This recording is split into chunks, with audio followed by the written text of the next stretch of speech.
la prochaine candidate est Shahrazad Ramé, doctorante en sciences de l'information, Faculté des arts et des sciences. Le titre de sa présentation est « Acceptabilité des professionnels face à l'évolution des méthodes de recherche d'images ».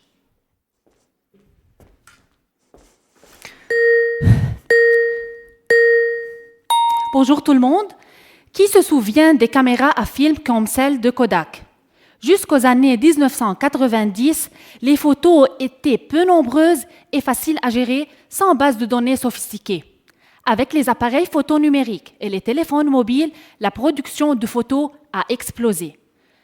Chaque seconde, au moins 60 000 photos sont prises dans le monde. D'ici 2030, il y aura au moins 30 000 photos dans le monde. La solution pour trouver une photo rapidement est devenue un défi.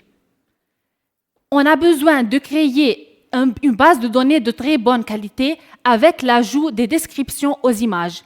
Le but est de concevoir des modèles d'intelligence artificielle capables de faire des prédictions complexes comme le font les applications de photos d'Apple ou de Google. Comment ça marche? Les applications photo comparent les objets dans votre photo à d'autres images pour faire des classements par similitude et par pertinence. Par exemple, si l'application photo de Google estime dans une fleur étant à 90% une rose et à 10% une tulipe, elle affichera probablement rose. J'aimerais que ces technologies soient introduites dans les centres d'archives. Cela soulagerait de nombreux professionnels d'images dont j'étais l'une. En travaillant dans un centre d'archives, j'ajoutais des descriptions aux images, comme photo d'un violoniste au Festival des Roses à Montréal.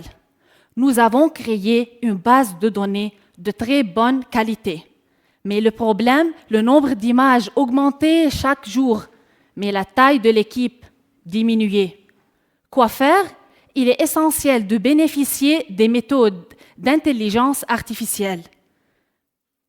Mais qu'est-ce qui empêche, encore aujourd'hui, l'introduction de ces technologies dans notre milieu de travail, les centres d'archives?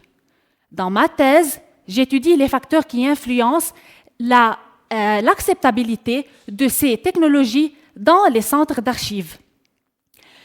Quelles conditions doivent être réunies pour que ces technologies soient adoptées par les professionnels de l'image? Mon objectif est de déterminer si les professionnels vont préférer les méthodes traditionnelles de recherche d'images ou s'ils vont adopter les nouvelles technologies basées sur l'intelligence artificielle pour des raisons et des résultats pertinents, et cela au bénéfice des utilisateurs et utilisatrices des centres d'archives et peut-être l'une ou l'un d'entre vous. Merci.